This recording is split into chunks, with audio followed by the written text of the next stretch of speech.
వాడు బాగా తపస్సు చేసినాడంట మృత్యు నుంచి తప్పించుకుందామని చెప్పి యమధర్మరాజే ప్రత్యక్షమైనాడు. యమధర్మరాజుతో అడుగుతాడు, అయ్యా నాకు మృత్యు లేకుండా చేయమన్నాడు. ఇటువంటి వరాలు అడిగితే ఇంకొకసారి రాను నేను, ఇది అడగొద్దు అందంట.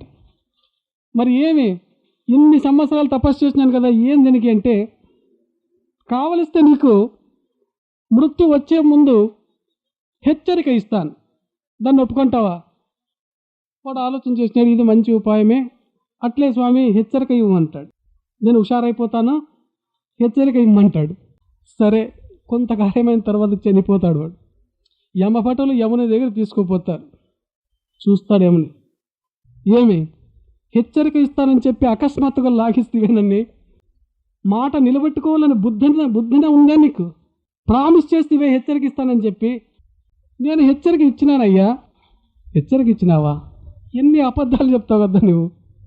ఇవ్వలేదు అయ్యా, హెచ్చరిక ఇచ్చినాను, నువ్వు దాన్ని గమనించలేదు, దాన్ని కేర్ చేయలేదు నువ్వు అని అంటాడు. ఎప్పుడు ఇస్తావబ్బా, కొంచెం జ్ఞాపం చెప్పి అని అంటాడు. అప్పుడు యమధర్మరాజు, ఇచ్చినానయ్యా, కూర్చో, నిదానంగా చెప్తాను, కూర్చో. నేను నీకు అకస్మాత్తుగా తలలో తెల్ల వెంట్రుకలు వచ్చేటట్లు చేస్తే అది హెచ్చరిక నీకు. నీవేం చేస్తే డై కొడుతీవి దానికి. తెల్ల వెంట్రుకలు తలలో రాలేదా నీకు? వచ్చినట్లుండే, వచ్చిందే.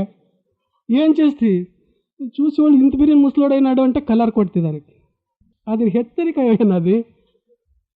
రెండవ హెచ్చరిక ఏమిస్తే స్వామి, ఒక్కొక్కటే పళ్ళు పోయేటట్లు చేస్తుంది. హెచ్చరిక అయ్యాది. ఆర్టిఫిషియల్ పండ్లు పెట్టుకుంటేవి, కృత్రిమమైనటువంటి పండ్లు పెట్టుకుంటేవి.